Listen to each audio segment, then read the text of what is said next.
जानते हैं सचिन की गोल्डन गर्ल कैसे है सीमा।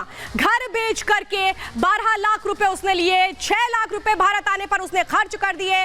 इसके बाद बाकी जो 6 लाख रुपए बचे हैं, क्या उसका क्या किया, सवाल ये है। सीमा के ससुर ये इल्जाम लगा रहे हैं आमिर जान कि 7 लाख और 7 तोला सोना लेकर के भागी है सीमा, ये आरोप लगाया गया। और इसीलिए अगर देखें इस लिहाज से सीमा के पास कितने रुपए होने चाहिए, 13 लाख रुपए होने चाहिए, जिसमें से क्या ये जो 13 लाख है ये उसने सचिन को दे दिए हैं या कहां दिए गए हैं, ये सवाल है। सीमा सोना एक तरीके से अपने साथ लेकर के आ रही है, वो कह रही है, वो इनकार कर रही है, कह रही है कि हैदर के जाने के लिए उसने सोना गिरवी रख दिया था। ये जानकारी है जुड़ी हुई फिलहाल सीमा से। और आइए अब आपको कई अहम जानकारियां देते हैं इस रिपोर्ट के जरिए।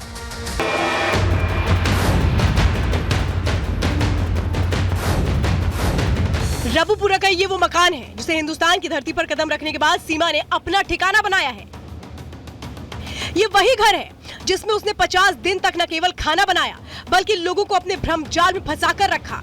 किचन आप देख रहे हैं, तकरीबन 50 दिन तक इस किचन का इस्तेमाल सीमा ने किया है अपने बच्चों के लिए, सचिन के लिए खाना वाना बनाने के लिए। 1.5 महीने से ज्यादा वो इस घर में रही, लेकिन किसी को भी उसके पाकिस्तानी होने की भनक नहीं लगी। आखिर कैसे, ये समझ लीजिए। सचिन ने सीमा की आशियाने के लिए अपनी पहचान का इस्तेमाल किया। अपने घर से महज 1.5 किलोमीटर की दूरी पर किराए का घर लिया। जानकार होने की वजह से सचिन से ज्यादा पूछताछ नहीं की गई।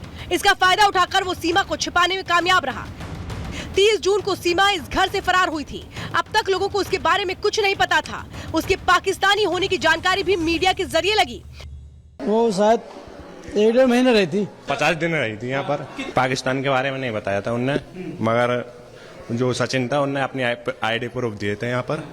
और तो अवैध प्रवासी अधिनियम क्या कहता है, क्योंकि सीमा हैदर जिस तरह से अवैध तरीके से भारत में घुसी है, इसके बाद क्या होगा समझिए। भारत में सीमा हैदर अवैध प्रवासी है।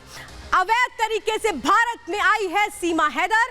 नेपाल से जिस तरह से वो आई है बिना वीजा, किसी ऐसे डॉक्यूमेंट्स के जरिए जो लीगल नहीं है, अवैध तरीके से। अब आने पर आगे क्या होगा, वीजा के बिना भारत में एंट्री सीमा कर चुकी है।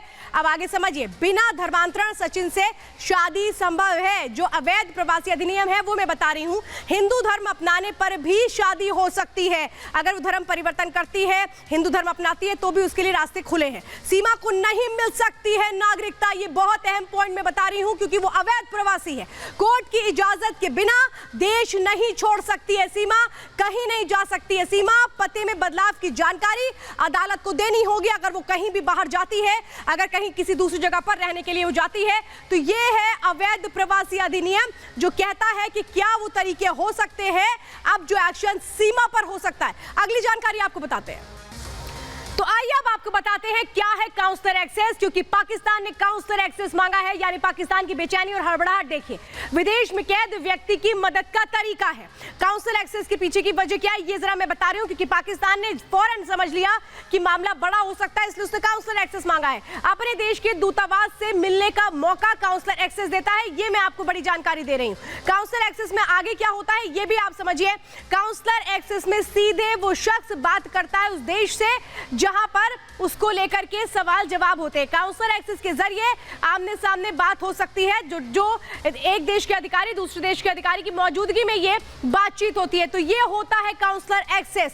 काउंसलर एक्सेस पाकिस्तान ने मांगा है। पाकिस्तान को लग रहा है कि अब कहीं कोई बड़ा राज ना खुल करके सामने आ जाए, इसीलिए काउंसलर एक्सेस मांगा जा रहा है। लेकिन काउंसलर एक्सेस को लेकर भी कई सवाल खड़े किए जा रहे हैं। क्या पाकिस्तान अब जानता है कि उसकी पोल खुलने वाली है, इसलिए इस तरह से काउंसलर एक्सेस दे दिया गया है। फिलहाल अंदर की खबर में काउंसलर एक्सेस को लेकर के तो हमने आपको जानकारियां दी हैं, लेकिन काउंसलर एक्सेस के साथ साथ कई सवाल खड़े हो गए हैं जिनको लेकर जवाब तलाशे जा रहे हैं।